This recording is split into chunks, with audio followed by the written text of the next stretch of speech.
Hello, folks. We're back. We're back. We've not been here for a while, but we're back. Thought we had to get a show today. The January transfer update. Today is technically deadline day. It is, even though I don't know when we'll release this video, Finn, but it is. And there's too many transfers to talk about. We had to get something out. And I know I've been actually pestering you at times. You've been pestering me at times to get something released because we're like, we need to just get back in the swing of it. And today was probably the best day to get it done, as there's been so much happening. So, firstly, mate, how you feeling? How's things been? I know not seen you that in that long. I know it's been a while. I've been quiet on the scene, to be fair, but yeah, everything's going all right. Thank you. Yeah, it's good to be back for a little bit. Talk about all the busyness that's happening over the last few weeks. So yeah, cheers for having me back, mate. No, of course. Sorry, mate. I was just switching. The WhatsApp group was still on there, so if you heard that ringing come through, that's the one thing with having WhatsApp on your computer. You just get transfers, loads of messages constantly. But yeah, obviously there's a lot actually happened today, Finn. Which, to be perfectly honest, I think this window's been quite a surprise in January. I think everyone expected Newcastle to be very busy. They have, as expected, but other teams I think have been quite busy or trying last minute transfers that you wouldn't necessarily expect. What's your thoughts on that, mate? Yeah, no, totally agree. Yeah, it's been busy. It's strange. I expected a few more marquee signings to come in across the clubs. I don't think there's been middle of the road sort of purchases. There's been no like out the water, really expensive January signing. Let's plug a gap for the top four sides. It's more a case of a lot of the bottom sides that are struggling, adding quite a few bodies in, or those that should have had a better start to the season, which is what you'd expect. But for me, yeah, it's strange. It's active, but other than Liverpool's Luis Diaz, I don't see a big signing coming in. I could be wrong. Well, what is a big signing nowadays, though, Finn? Because I feel like the level is that high right now that even a Luis Diaz, who I still think will be brilliant, for me, he's a good sign. Like he's a great signing for us, but as a player, technically, he's a really good player. He's not a world class player right now. He's Not like a yet. Jota-esque signing, a Mane-esque signing. We take them and we develop them and make them even better. So I actually think there is a few signings like that out there, but I just think because Liverpool's the way we improve players is special. So see, like I think is it Bentancur? I think that's a good sign. Well, he's not even on the agenda, by the way. I just brought that out of nowhere. But Bentancur from Yeah, was it Juventus. Juve? I think Tottenham have sealed that. He's a good player. That's He's done. especially. That's over the line. Yeah. I think that's a really good sign, and I feel like, see, if Liverpool done that, I would still think that's a potential. But it just, as you say, Spurs have so many you think it's going to be a good signing that just flatter to deceive. I know Yeah. you mentioned before it came on, Brian Heel looks like he's going back on loan too. Where Yeah. was it? That's confirmed to Valencia now. That's gone through. Well, what a waste of 6 months. I was going to And swear there, but it like, wasn't cheap as well for them to invest in him. So the and is whole that on loan? Petrucci, Is he back on loan? yeah, so he's back on loan. But like you said, perfect words, flattered to deceive. With Petrucci coming in, I think it's been haphazard at best. Conte's given the board a whole month to get these deals done, and we're looking at deadline day where bodies are coming in and going. So I think Conte must be pulling his hair out. I would be if I was a manager. There's no consistency there. It doesn't give you faith in the board, No, you know? absolutely, Finn. Just to add on the Brian Heel is I don't think his time's necessarily over. I think they're doing No, that to get him. But what I would say is maybe I'm being too harsh because, to be fair, maybe when he's came on, it's like they've either lost the game or it's 10, 15 minutes to go. that's But right. Yeah. I never watched a lot of them, and I'll be honest, and I try to watch as much as I can in different leagues and different players. But the way people were speaking about him, I was expecting to be, well, see a quality player, but maybe he didn't get the opportunity. But I just felt like it just never, either through injury, through coming on with 10 minutes to go. Fair enough, he came in against Chelsea at Stamford Bridge and done reasonably well when he came on, but maybe he's just not had the opportunity. So hopefully he can kick on there. But I think, yeah, it's a strange one, but there must be a good player in there because there's a lot of teams who looked at him as well. So I'll Yeah, be no, interested to see how without a that doubt. goes. There is a good player in there, I think. I agree with you. I just think at this point in his career, maybe the move was too soon. All he got given, like you said, was 10, 15 minutes and early Carabao Cup games, UEFA Conference League games. And it's not a good way to have built his confidence. I think he's come from a young as a young player who's starting week in, week out back in his homeland to then have to try and fight for positions. I mean, he plays mainly in off the left, and Son, his main competitor, is being injured, but he's not really have Quite much old, game quite time. a old style winger. When I've watched him, it's like very much like I'm not saying he's not a pace merchant, but when he has, it's been left and go down the byline and try and cross it in at times or Yeah, be intricate that way instead of, nowadays how many inverted wingers do you have all the that's right. time? Yeah, Or even if they do, they tend to try and come more centrally. So it's an interesting one. But just sorry, I got us well off the all segment right, there, it's all Finn. right. But on Spurs, it's because Spurs have signed Bentancur, who I think is a good signing, and the person from U of A, who I can't pronounce his name, is it Kulusevski. Kulevsky? So there are two potentials there. I'd say Bentancur, I definitely think is a good player. Like, I'm not saying he's consistently been brilliant, but there is definitely a player in there. So Can't that'll say be an I've seen interesting one. much. Can't say I've seen much of him. And Tottenham do need that type of midfielder if Conte is going to resemble what he'd done at Inter when he had Varela and Brozovic, like that kind of ball playing, like the defensive style, but will pass out and play out from tight Yeah, spaces. he would have seen him from Inter as well. He would have got glimpses of him through Absolutely. Juventus. So And I it could think be that shrewd.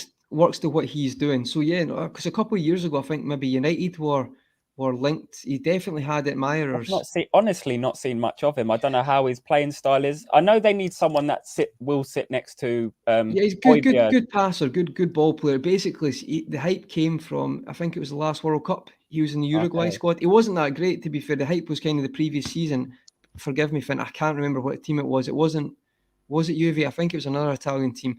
I'll check that after. But I feel like that. Sorry to throw that one in the dark there. I think that could be one that maybe works out. I just remembered Yeah. off the top of my head. But on to the actual agenda, Finn. And to be honest, mate, I think the main reason we've had to have a video today is probably, maybe I'm exaggerating, okay, because of where this player is in their career, Yeah. their injuries they've had. But I'll let you your first thoughts, and I'll come in after. What is your thoughts just straight off on Aaron Ramsey? Because that's official now, isn't it? Is it? It's been agreed, or it's close to being agreed. Yeah, it's very, very close. I think the board of directors are getting the deal over the line now. Wouldn't surprise me by the time this video came out, it has gone through. But it's huge, absolutely huge for them. And I think Scottish football in general, if I can just go off topic quickly, Of course, of is course. I is went on top of it for 10 minutes, Finn. You're quite right to do what it's you want, mate. it's coming back. I feel like the level of the league, there's a bit more seriousness in it now. And I think especially the last 2 years, since there's been more figureheads, I think that there's a big transition happening in Scottish football at the moment. It kind of lost its kind of with the aging players that used to go up there, Henrik Larsson, your De Boers, that had massive. I wouldn't say Larson though. I'd say you're right with other ones, but Larson was special. He was special, but Special this is what I'm player. saying. You got aging players that would go up there to finish their careers, and with the whole China, USA, whatnot going on, it kind of drew them away Again, from Scotland. what I would say, Finn, was I'm going to let you go on. I'm not, don't mean to interrupt me, but see, like the De Boer Larson era, I would actually say that was probably the last time Yeah, where it was I'd like agree. When it Rangers was Celtic. huge. Well, because at that same time you had like a Chris Sutton who had failed at Chelsea, but still close, not necessarily peak, but still very not old, not a kind of OAP, if you know John what I mean. Hartson coming in for John Scotland. Hartson, Henrik Larsson in his prime. And you look at the Rangers side, Ronald De Boer was definitely Michael Laudrup. Frank De Boer kind of came right when Brian Laudrup. That was, but even a bit past that, you had a young Barry Ferguson as well in there, who's in. So what I mean is a loving trans. What I mean is That's even right, a Peter George Alberts. Lovenkrands. The standard was very high. And then what I Yeah, would say is you're right, mate. Following that, before Rangers went down to the bottom of the league, there's definitely like years where it's like, oh, there's a few good players or really good players, but then there's maybe a few older heads have came in, and it's maybe not been that kind of head-to-head quality. I still don't think it's at the level, obviously, back then, because no, if you look it could back at be some of the tighter. finals, it was ridiculous. However, I think you're spot on with. I'll let you carry on. I don't mean to interrupt, mate, but see, No, like when fine. you said Gerard Rogers, see when Gerard made the move, I feel Exactly. like that kicked it on to the rivalry of Yeah. having high-profile either managers or players again. And then I feel like that's kind of continued. Sorry, mate, I'll let you go on. No, you've extended the point like exceptionally. I couldn't really have put words behind it better. It's now at a stage where others like Aaron Ramsey are willing to kick on into the later stages of their career, reminiscent of how it used to be before. And I'm excited for Scottish football in a way if this deal does go through, because it would be good to have kind of these sort of players come across into the league and kind of give it its credit where it's due again. I mean, for Yeah. years it's been kind of a sleeping ghost. Do you know Well, what I I mean? feel like the obvious thing is Rangers coming back. It makes it a two-horse race again. But I would add that myself and Finn do discuss other Scottish teams just offline in general. So, like, Finn likes to watch Hearts. So I would say for the full league, though, it's helped because we're not going to go right into it today because we could have a show just on that, Finn. But there's certain things that you can see now that there's things that are happening with other teams as well. And even the way they're playing, it's not always necessarily 4-5-1 long balls will just defend. Against the Celtics and Rangers, they're trying different things, different teams as well. Some are sitting back like that style, some are high pressing. There's been lots of interesting factors happening, Finn. But just to add to your point, I think there's been a couple of signs the last couple of years that you can tell that there's been this kind of additions that have showed the levels kind of going back up as much as people want to look down at times. I'd say Joe Aribo was quite a big one, not necessarily in world stage, but Lee Bowyer at Charlton was kind of playing down, and then Aribo played well at the European stage, played well in Scotland. He'll probably get a Premier League move. That Charlton team in the Lee Bowyer era was very good. In League One, there's a lot of players now in the Championship across Scotland and in the Premier League. I think their goalkeeper, Dylan, he's playing across in the Championship now, and they're down in League One. You've got Lyle Taylor, who's just joined another side this window. There's a lot of players in that side. That Joe Aribo's. But Aribo is kind of proved, as well. Like I say, proved. Sorry, I mean it was like Lee Boyle was trying to play down the move, and at the same season he scores against Braga in the I think the knockout stage of the Europa League. So like you can that was a big one as well, or a reasonably sized one. He scored a fantastic goal against Hearts recently as well. He did. But then obviously Jimin Defoe, that's another one. Whereas yes, definitely older Jimin Defoe. I'm not comparing in Ramsey because there's a big age difference. This is what we're beginning to see now is that latter stages of the career type player is more than happy to come back to Scotland. Yeah, but I would argue there's been that, but I think a Jermaine Defoe coming is slightly different to like you look at like in the past that could happen, but at the time I was very surprised Defoe came, and I feel the same with Ramsey. Like I think the Ramsey one's I think this might be one of the biggest. Well, it just depends how fit he is, because. Because if he's fit, it's an unbelievable signing. Like it's just like it's ridiculous because if you think about the quality that player has to join Gio van Bronckhorst, that is some signing. However, there must be something there to make it possible because I know they had suitors like Burnley and Newcastle. So that's why I'm going to hang fire. But if that works out, that could be a massive signing. I just find he's only 31. That's a. Do you reckon he would go in as captain? No chance. No. You've got no because he's not played for the team. He doesn't know what it's about. We're talking the stages that he's played on. Do you reckon that could be one of his? But I don't think necessarily how good you are makes you captain. I think you have to understand what the team's about. And James Tavernier has been captain himself, though, hasn't he, in the past? Yeah, he's definitely been captain for Wales as a vice captain when Bale's not been there. But I mean, James Tavernier's won the league as captain. He's not going to take that off him. And but I feel like he might get a bit more of a free midfield role that he's had for Wales at times, where there might be two behind him, and he's allowed to kind of dictate late runs into the box, dictate if he wants to drop deep, but have a bit more of a. It'll be interesting to see. I'm looking forward to seeing how he gets on. But as I say, it's not necessarily it's great for Rangers, you'd probably say, if it works out. But for the Scottish League, I think it's wow. How many people are like thinking that's a massive coup today? They're like, this is unbelievable. From what I saw, Ali McCoist has been saying amongst club officials and whatnot that this is the biggest one since Gascoigne. He's saying he personally believes that it could be as big as that. I mean, you're hearing the echoes louder than I am because you're around. No, absolutely, mate. And I think the thing was, the comparison with Defoe is, I meant as a level as a player, Defoe coming. Obviously, his age dictated where he was going to come at that stage of his career. However, I do feel that you're absolutely spot on there because this is like a same level, maybe even higher level. But I still think Jermaine Defoe is probably underrated in the level of his ability for years in the Premier League. But with someone like Ramsey coming for Juventus, I feel like McCoist has maybe got a point there because I'm trying to think about it in other scenarios. There's a segue to that point as well. Is Defoe is looking to sign for Sunderland today? Yeah, I heard about that as well. We'll crack on with that later. But what I would say is from the Rangers' point of view, probably since Gascoigne. I'm trying to think. You talk about names again. Frank de Boer's a big name, but I'd still say for what his age is, and that is when they got Gascoigne because of numerous factors, they got him at a kind of peak age as well, or at a very good age. And I still think Ramsey, if he can stay fit, is a very good age. But you maybe look at Celtic, and I'd probably say Chris Sutton was a big signing, even though he kind of failed at Chelsea. Blackburn, hadn't he? Yeah, so still like a quality Premier League striker. And then I'm trying to think about others as well. Henrik Larsson's probably one of the best players ever played in Scotland. However, he kind of came, it was a trajectory for him. Yeah. And then to be fair, I would add as well that following Gerrard and Rodgers, you've had Ange Postecoglou come from the other side of the world and his knowledge of football from there.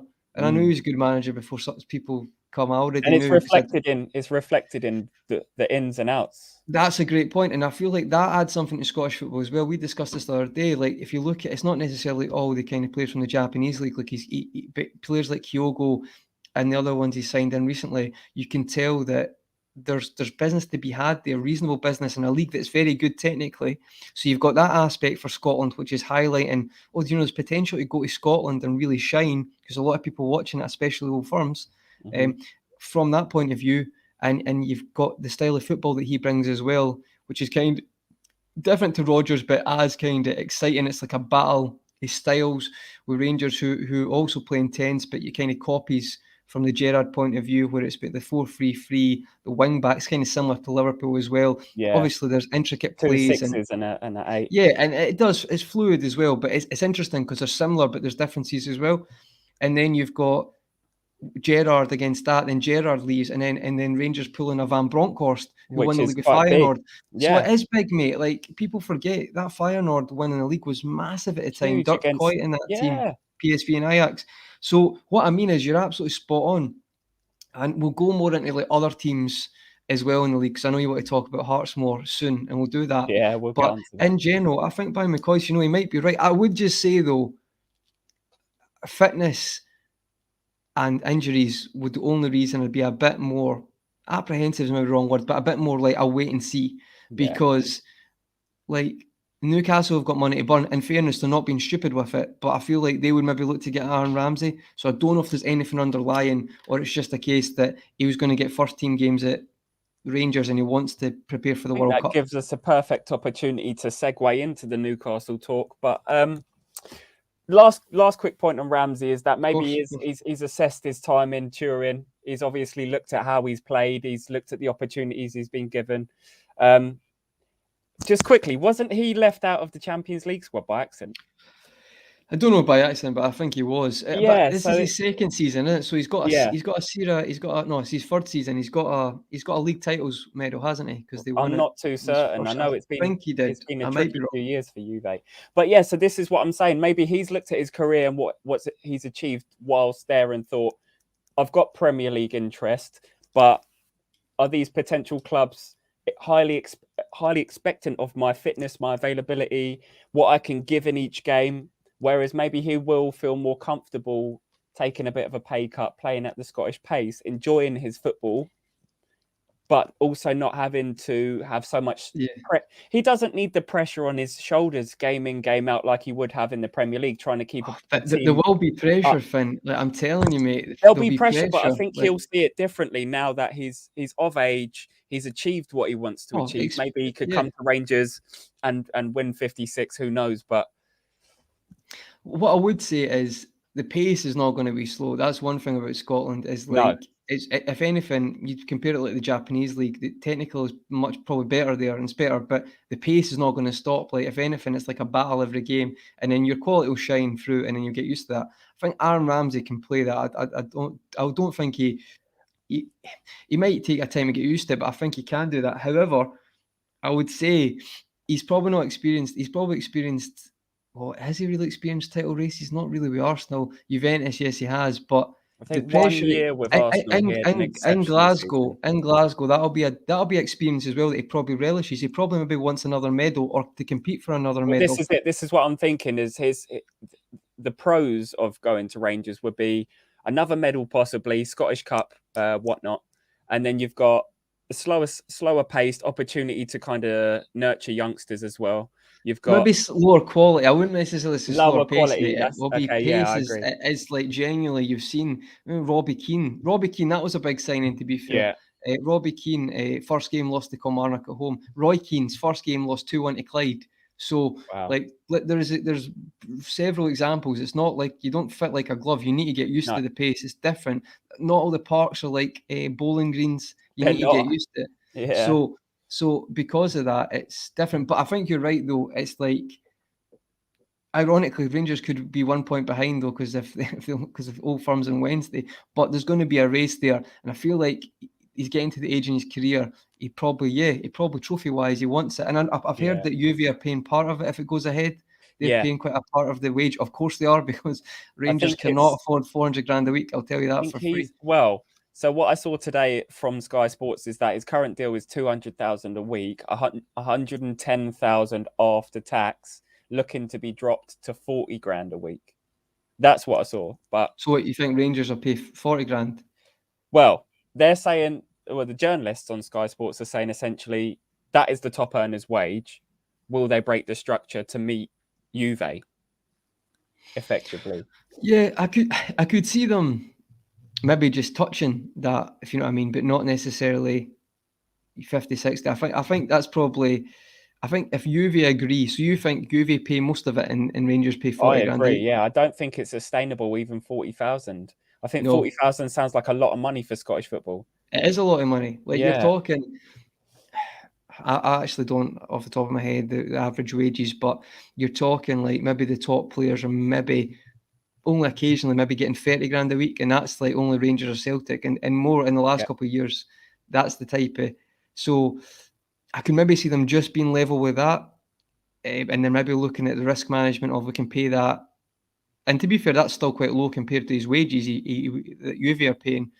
However, I can't see it being any more than that, to be perfectly honest, because they've got a full squad to pay for as well. Yeah, I just don't think he wanted the dogfight as well. If the interested parties were teams, I think Crystal Palace were interested, but other than that, I wouldn't have entertained a Newcastle myself. You're just going to be a number going in at Newcastle now. I mean, if you're happy to move on to the I think that's a good chat on Ramsey, and it's going to be interesting. We'll have a wee catch up on that. We're talking about the SPFL at some point. Well, if he debutizes in the Rangers one, maybe we could do a. I don't think. Listen, I could be wrong. He probably might be on the bench, but I don't know. You never know. Some players, I forget that other players aren't Scottish and they do not know this tie, and a lot of players just in their head they say, "Yeah, I know it's a big game." You just don't actually understand. Massive. Like, no, but it's not even necessarily how massive it is. Well. It's the pace. Just look at some of the interviews of players who've played in that, and it's like I'm just saying, for your first game, it might not be the wisest, or maybe have him. So listen, he's a top player. Some players just excel. Ryan Kent has scored, I think, 5 Old Firm goals. He's excelled. And then there's games when they're playing Livingston away. They played Livingston away, and he couldn't play. He's not played well. Do you know what I mean? He's like, but in those games he had. So that's another intriguing point we can discuss when we do the full Scottish catch up, but about how players translate not on bowling greens and. You know how AstroTurf pitches, but do you know what I mean? It's kind of in the culture.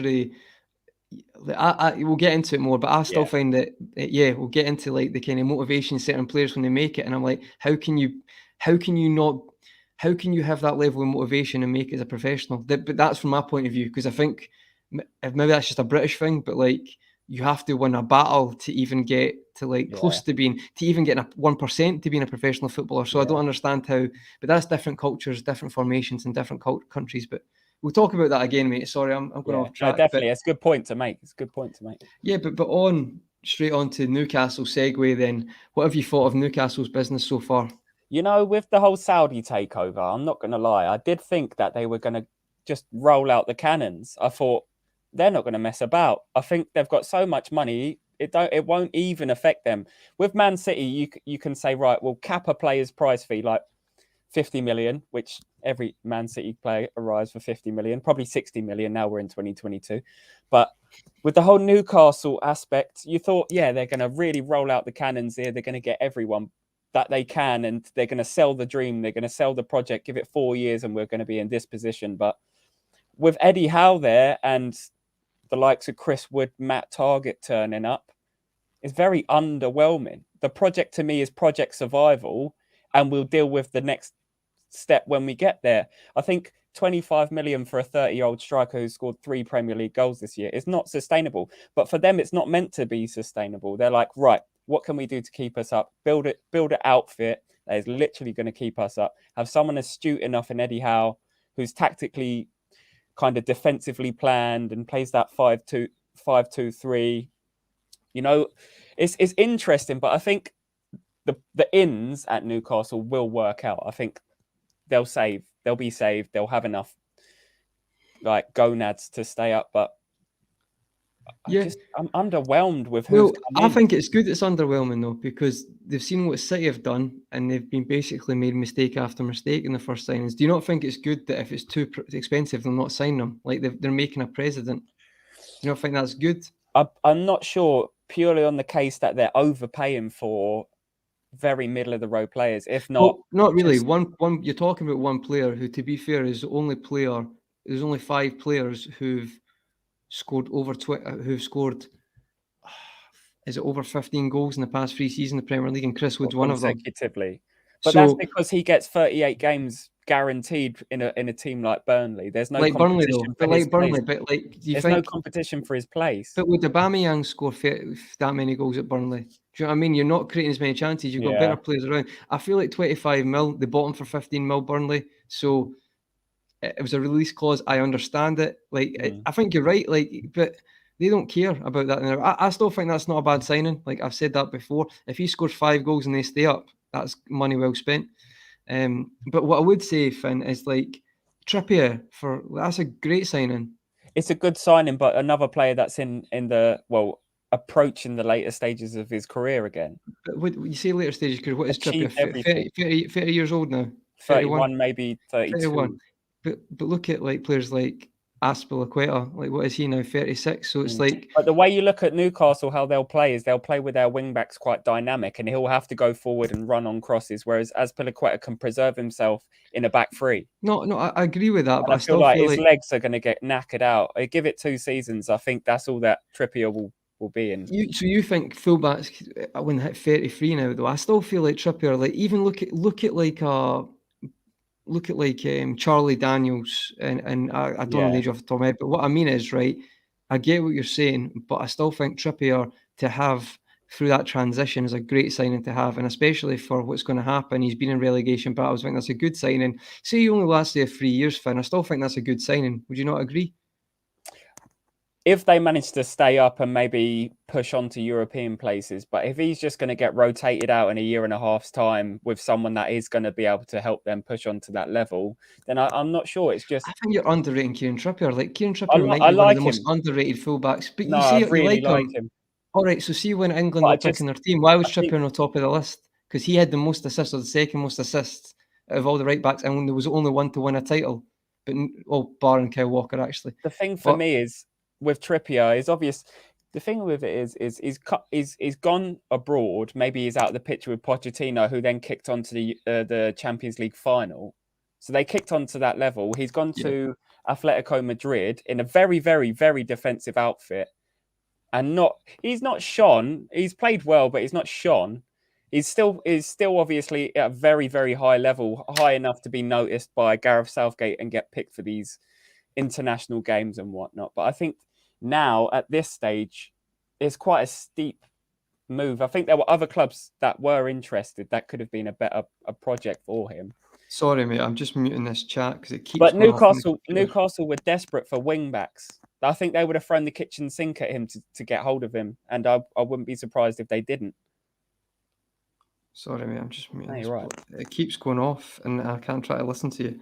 Right, sorry. Right. So yeah, no, but I still I get what you're saying, but I still think like in a Trippier's for me.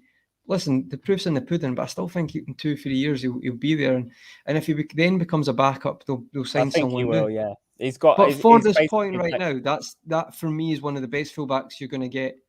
Like see, they've literally had DeAndre Yedlin in the past, like just average footballers. They've had players like Digne turn them down.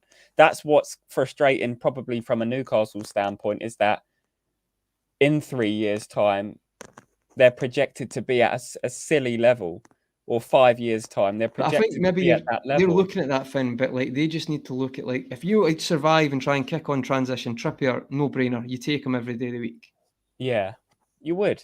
I feel like obviously Newcastle, all the Premier League clubs don't really want to deal with Newcastle unless it's players that are looking to get phased out, like a That's a Deli good Ali, point. for That's a instance. good point as well. So like sometimes they have to have a mixture of Yeah. foreign Well, this leagues is and what I mean with Chris Wood. He's kind of getting into his older stages, not really performed well this season. With Matt Targett, he's just lost his place to Lucas Digne.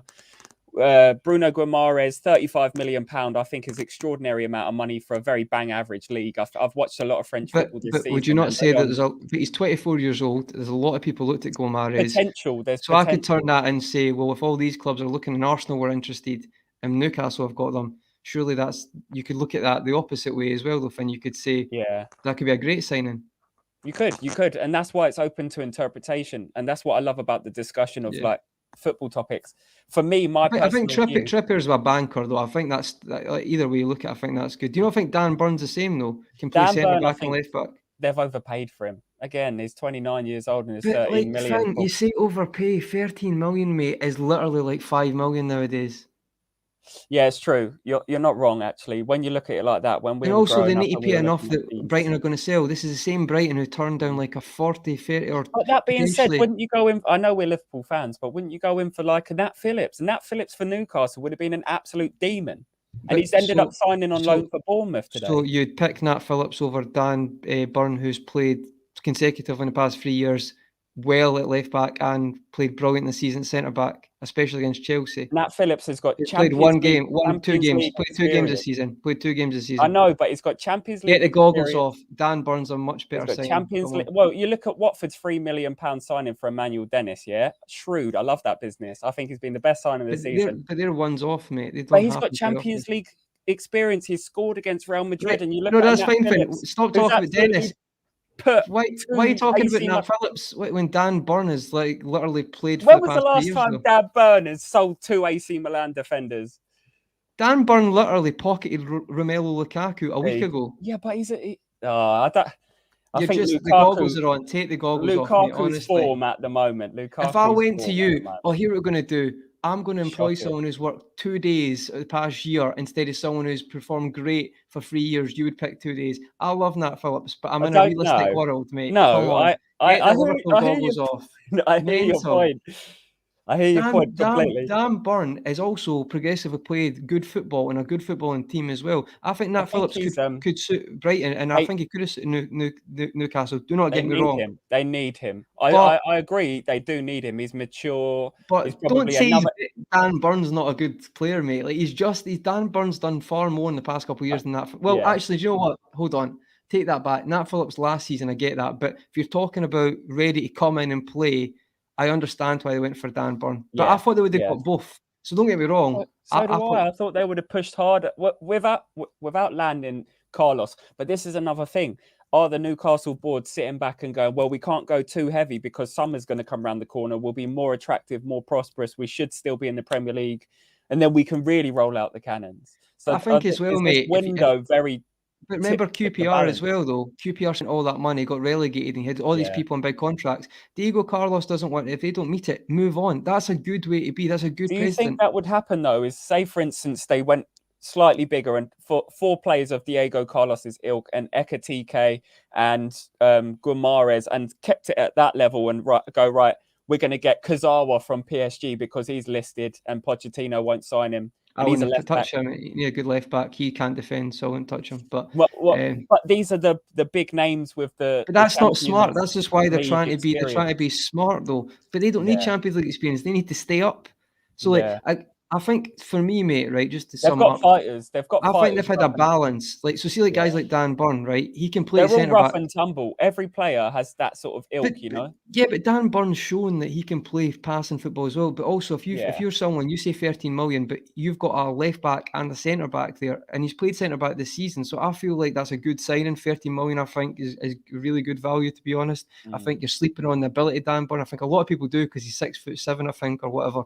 But when you actually watch how how much he's improved. He basically played left wing back last this season. is what I'm saying. Another thing is he is always out on that side as well. So yeah, but he's this season, because Lewis Dunk's been out, he's played centre back. So there's variety and flexibility there. But I get the Gomares thing. I'm not sold. I'm not saying it's going to be amazing, but I haven't seen.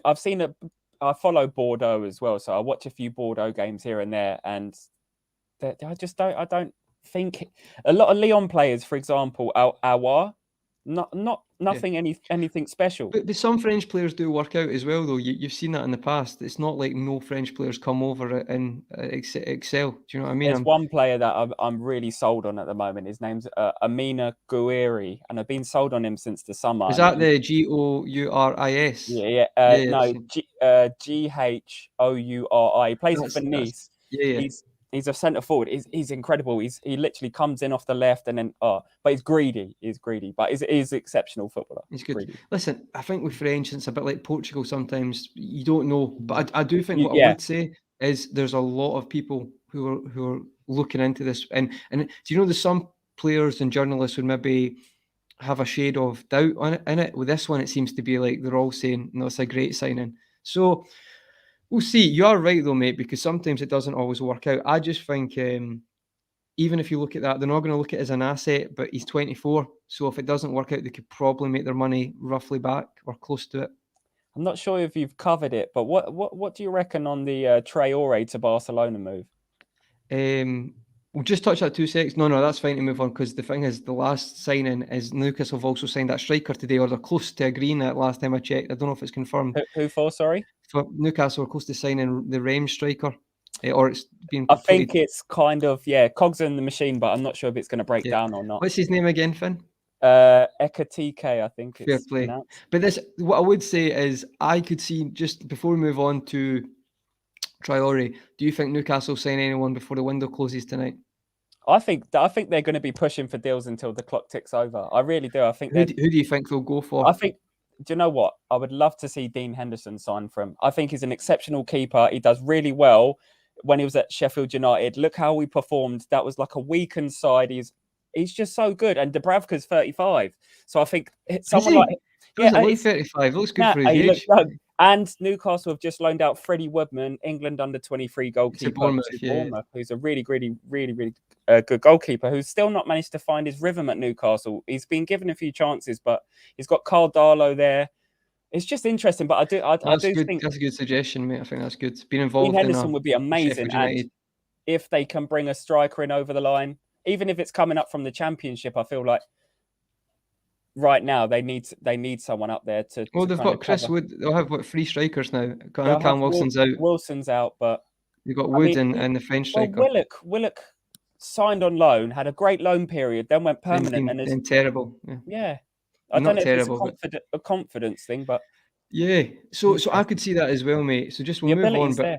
I think no, definitely. I think I could see them. All jokes aside, I think Nat Phillips would have been a good signing. By the way, I think Dan Burn is also a very good signing because of the flexibility, class, obviously, and he's been in a very, very sturdy team, defensively structured team, but also a team who can play out, which Eddie Howe likes as well.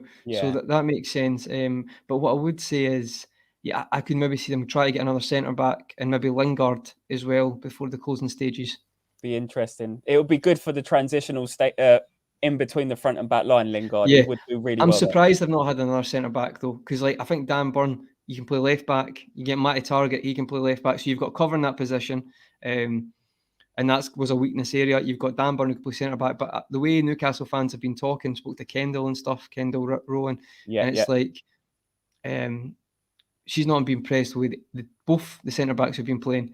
So it's not as if you bring Dan Burn in, but you probably need someone else as well, especially who's going to play out with the ball if possible.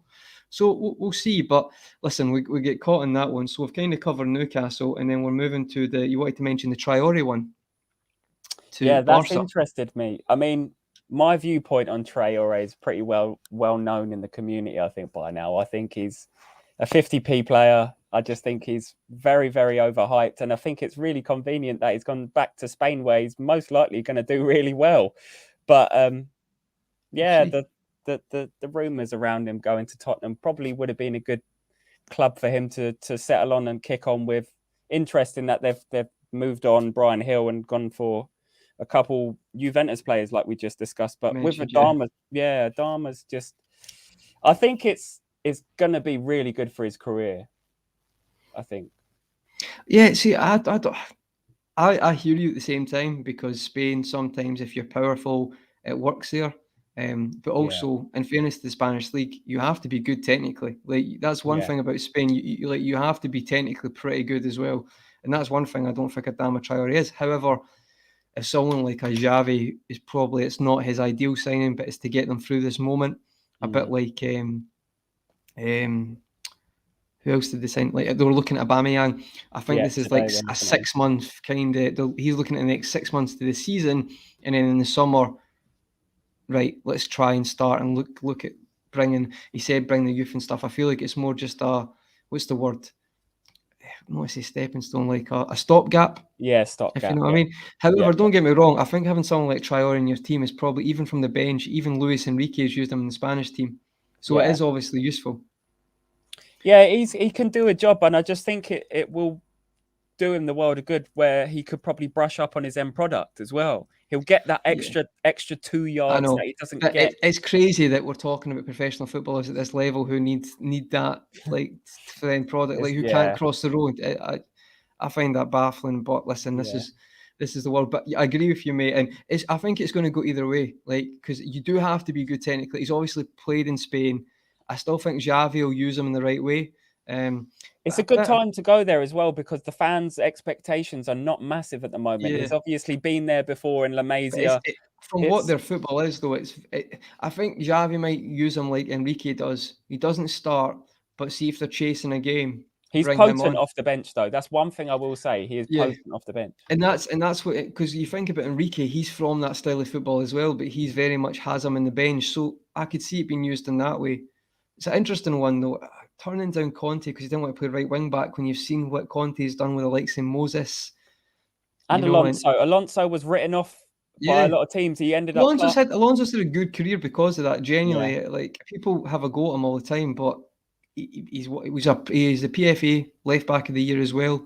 I think when we finished fourth, when Liverpool finished fourth, so he's achieved quite a lot of things. And you look at, like, oh my God, what's the Inter right back? Not Hakimi. Hakimi was already great, but he used the Italian team like Giaccherini, Pella. Like, he does he gets the best out of players. We're not going to talk about that too long, because I love Conte, but that must have been a hard one to turn down, you'd imagine, anyway, because for me, Barcelona aren't going to start him in the front three. I could be wrong, but I think it'll be, as you say, chasing a game, you bring him on.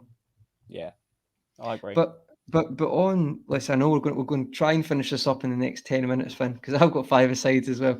But, no problem. But I'll be on the phone to you. I'm just here now, guys. But on to, right, we're going to do 2 minutes on Donny Van Der Beek, and I just want you to tell me what's your thoughts on that, and then we'll move on to the next one after that. So just 2 minutes on Donny Van Der Beek. Absolutely. He must be thanking the high heavens that he's out of that club, honestly.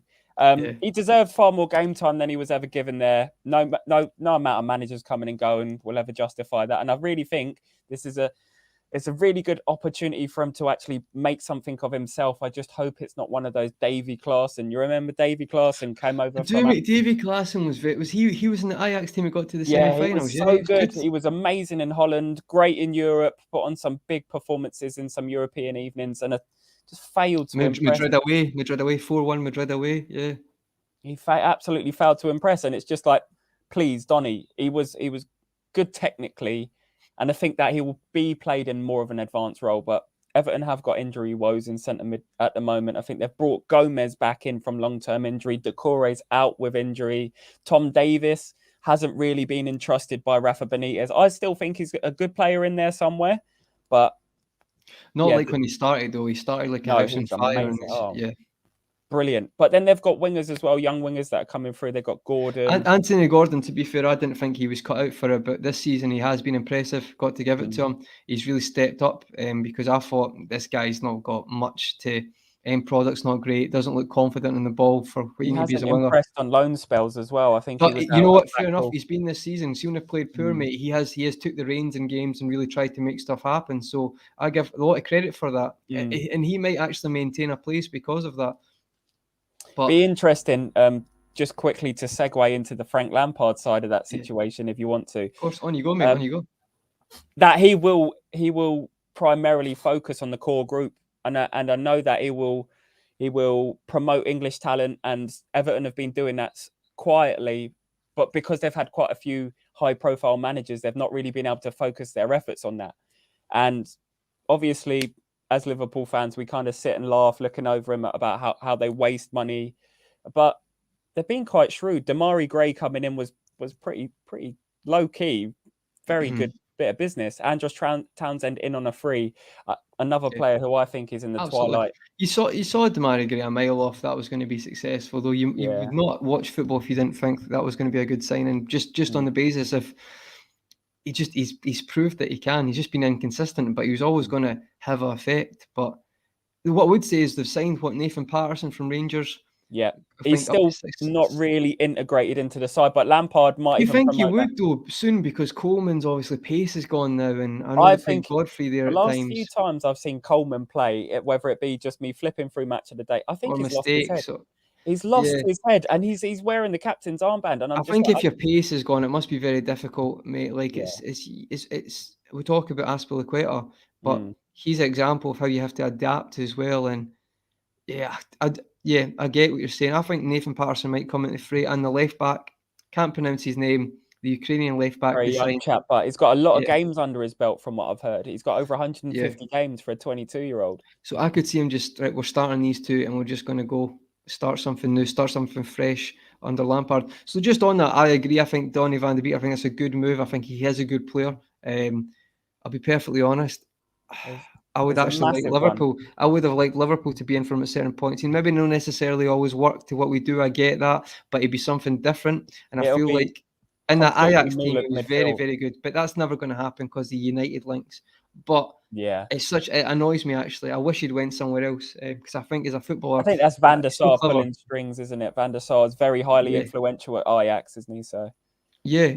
And some people have been saying, is there a pattern here because that's two managers not picked Donny Van Der Beek? Well, we'll find that out, I think, at Everton. Because obviously, I'll let you touch on Lampard. Well, it's all systems go at Everton at the moment. I think obviously there's very, very recent talks of Deli Ali and £40 million as well. So we'll end on Lampard then. We'll talk about this because I was going to segue to say Donny Van Der Beek just signed for a team starting midfield, and then Deli Ali's coming through the door. I don't think they'll play in the same position. It's just very ironic. Donny Van Der Beek's probably thinking, I can't go anywhere and I just want to start games. Yeah, I'm just thinking to myself, this is really gutsy of Everton. They're probably trusting on a manager bounce. They've got to be relying on a manager bounce. I don't know what their Deli Ali's turned up in that under Mourinho. He had that bounce and he looked like a different player. He did as well. He woke up and then I think it's attitude. But this is the thing: if Deli Ali goes there on a permanent deal straight away, I'm personally not. Just out of the way that he carries himself as an individual, I'm not too sure whether that move will work out favorably for him. Whereas if he initially goes there on a move with an obligation to buy, then that gives the clubs more opportunity to kind of work the deal. But I think if he knows that he's just going to take a small pay cut and stay there for 3 years, he might enjoy the challenge for the first 6 weeks. But with that guarantee and that security, will his performances drop off? And I think with someone who's been known to have I'm not going to say a weak mindset. You've got to have a very strong mindset to either want to be a footballer, stay away from family members, whatnot, and all of the commitments that you have to make. But as general footballers go, I think his mindset probably has hindered his performances in the past. So it's very important. It's interesting. It's a very fragile. Good point. But see, what I would spin that a little bit, mate. I would actually think is, I don't actually think, we don't know anything. I don't think he's got a weak mentality, right? This is what I think. I think you have to, there's Maui just standing up. So if Maui jumps down, apologies, that's my cat. I think Deli Ali, right, has had to make it the hard way. He's had to go through League One. And see there, it's sink or swim. Like, you have to step up. No one's carrying you there. Like, they're battles. That's men and that's battles, right? For me, he shined there. He stood up. MK Dons, he was the man. And for 2 years at Tottenham, he did as well. So I would not disagree with you, but I actually think alternatively, I would look at it like But has then got he a good. had a situation, what I like to call the Mane moment. No, but And just one second, finish. go on, you What I go think. on. No. What I'm saying is, I'll let you come on that now. I think what's happened is he's got to the top, but he's smashed it as well, right? I think he was in the team of the year or young player of the year twice or once, right? I think 2, 3 brilliant years playing for England, brilliant, right? But see, from his point of view, he might have thought that he was never getting to that level, right? And then you could say that as a mentality when you get to the top, stay at the top. I get that, right? But with one contract, he's probably set for life with Tottenham. And then even another movie, he's probably set for life. He will be. Brands, whatever, probably is, right? Yeah. I He feel was like he was a face out of all of the England players. He I was a feel like face as that's well. it. I feel like that's what's happened with him more than he's always had that. I feel like he's just, he's got to that point and he's met. It came at a young age, didn't it? No, but I don't even put the young. I just think he was at League One to Premier League and stepped up at League One where it's And much took it in harder. his stride. Not even harder to play. I just mean, like, you know what I'm saying? You're against men. It's not like academy. Well, the thing is, it's it's a very battle. different.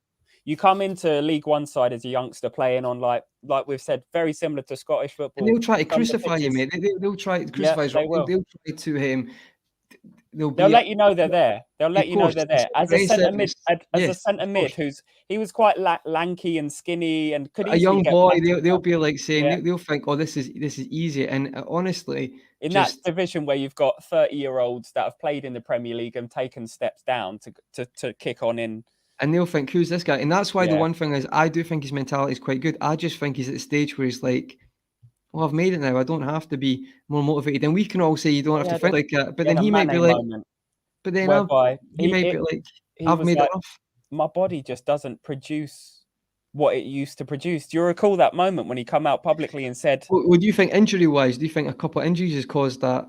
I mean, as a youngster myself, I'd obviously not at the professional level. I remember being set back by 2 really bad injuries that I had. I had a hernia as a child, and that set me back a long, long time. And the confidence took a long time to come back. And I mean, I had a massive knock in goal as well as a player goalkeeper, as you know. And them 2 injuries really, really, I don't know if I carry it with me now, but there's something there though. There's something there, sometimes. It can be quite striking to some people. And as we've seen with Deli off the pitch, he can be influenced. He's not the strongest of mentalities, and that's what I meant by. I would maybe say now, but to keep it. But I would say to get there, you definitely have to be quite special. Like, there's not many people who go down to League One and make it to a Premier League Young Player of the Year. That doesn't happen. Sometimes, if you're in an academy such as like Tottenham or an Arsenal, who back then were very, very good academies. I've been keeping tabs on academies for the last 3-4 years now, and it's kind of a change in landscape. But Arsenal used to be a fantastic academy. Tottenham used to be a fantastic academy. And I think if you're in that academy, or a Chelsea, for example, with a Mason Mount or Reece James or whatnot, as you're coming through... Yeah, Chelsea's not a good example, mate. Their academy is amazing. It's not. As you're coming through, it builds a mindset, though. And I feel like if you're playing in them out of them teams...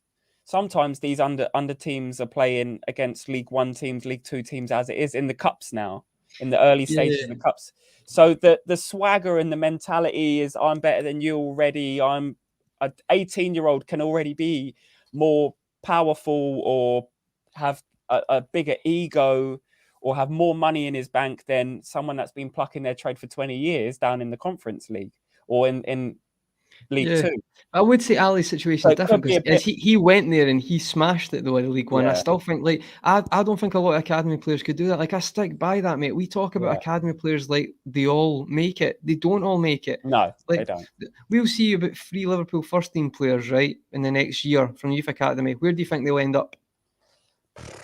We need to stop talking about like they're guaranteed to make it, but it doesn't work like that. And I feel like that's why I'm so puzzled by Deli Ali. This is what puzzles me.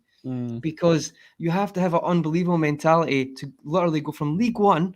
He moved straight to Tottenham and got Young Player of the Year within 2 years and scored. I But think then you 50 flip the goals. side of the coin, and then you look at the decline that he's had as well. No, I know, I get that, mate. But to be perfectly honest, what would you rather? Would you rather just not have the incline and then just no amount to anything? Of course, you'd rather have the incline. From an Everton perspective, though, throwing £40 million at a player like that, like you've looked at Alex Iwobi, he wasn't anything special No, for we'll Arsenal. get to He that in a was never second. I think, anything special. yeah, I just think to end with Deli though, I feel like it's like sorry, because I want to talk about that That's point fine. of It's view fine. about It's fine. Everton, but just so because we need to finish on is like with Deli. I just wanted to say this quickly. I watched that Liverpool game and we played the high line, right? And I get that. But I did see stuff and I'm like, do you know what? You actually have got talent. Like you do. Like as much as we were gift wrapping it, his runs were like bang on. And Yeah. it's like he's so good at that. And ironically, Lampard is great at that, like making runs. Like that is the comparison they've always used. Yeah. So I might be a bit out here, but if anyone can resurrect that career, I'm not even going on the manager wise. I'm not saying that. I'm just saying psychology as a player who resembles his ability. That's Do you probably reckon that the perfect Everton? slot for him is Frank Lampard. Like Yeah. just to help him man management. That Would makes you sense. reckon they see him as kind of that fight, like finally replacing James Rodriguez as the number 10 in the team? But I don't think Ali's a number 10. He's very much like you could have him number 10 in a. I think he would play the 10 because you're going to have Donny sat just behind him in an 8. No, I think they'll play with 2 positionally a 8s and a 10. 10. Sorry, what I mean, Finn, is like he's not going to get the ball and score 10 screamers a season or like through balls. Like he's going to be the third man runs into the box, like looking for crosses, which I think will work with Everton, especially the way they're going to go. So, but on that, I just think there is a player in there. So I think something could happen. I don't agree with it being 40 million, but it's a gamble. It's a very big gamble. But straight away, do you think it'll work out? I'm inclined at this moment in time to say no, probably not. But I could be mistaken. Maybe have a good start. Maybe have a good start. I could see that. I could see a good spark at the start, and it kind of as mad as it sounds. I feel like if the deal goes through permanently, I think he's not going to have a good time there. If he goes out on loan, he'll go well. Yeah, I really do because he'll have to hit the ground. It's got no choice otherwise. Playing for his future. Yeah. Like a Lingard last year, very, very similar situation. Very, very good comparison there, Finn. But just on that from Everton's point of view, quickly, and we'll finish with Lampard. What do you think from Everton's point of view? You compared with Iwobi there. Now, to be fair, right, I didn't agree with Iwobi at the time, but Iwobi did look like a decent player. It wasn't worth that, but he didn't look like he was. The decline in him has been pretty special, to be honest. Yeah. What do you think? What's your thoughts on this signing if they do spend 40 million? From Everton's point of view, crazy. Well, the fan base, it's good because they got an England international to sit alongside Dominic Calvert-Lewin. Yeah, but whatever that means. Probably, okay, to some people that might mean something, but I get that. That's to the fan base. To the fan base, they might see it as a high-profile signing, whatnot. Is the business gonna bring them up the league much higher? I don't see him finishing higher than 12th, personally. And that's no dig at Everton. It's just genuinely. It could be in a relegation scrap. I genuinely wouldn't be surprised if. Listen, Calvert-Lewin's been injured a lot of the season, so their fortunes could turn around this second half, especially with a new manager bounce, obviously potentially a new system, new faces being trusted or whatnot. You know what happens as the standard stuff when a manager comes in. But I still think it's going to be a really difficult job with Newcastle strengthening. I think Leeds beat West Ham the other week, so it's not like teams can't beat each other as well. This is the thing. There's a swing. I mean, like you said, Leeds beat West Ham. There's teams out there that can beat other teams. Watford beat Man United 4-1. Norwich beat Watford. Sorry to rub that in, mate, but what I'm saying is like absolutely played them off the park though. And then Norwich beat Everton, didn't they? So, like, listen, you could look at it and say other teams and Everton won't get dragged into it, but we'll touch on that more as the season goes on. It's interesting, right? We've literally got 2 minutes left, Finn, so we're going to finish with the Everton trio that is tonight's agenda with Calvert-Lewin, Frank Lampard, being confirmed today, taking the Everton job. What's your thoughts on that straight away? How do you think it'll go? And what's your thoughts on Lampard as a manager? Lampard as a manager, I really admire. I think he's got a lot of integrity. First and foremost, he's a very integrity-driven person, which comes as a surprise of someone who's come out of Chelsea. But really and truly, I think his record does speak for itself because you look at the clubs that he's been to. He's been to a prosperous Derby County before everything went south there. Narrowly missed out. And I wouldn't say that season that he managed Derby, they did have the best. They didn't have a massively great side. Should have started Marriott in that final, though. That was his mistake as well. Yeah. But listen, easy for me to say, isn't it?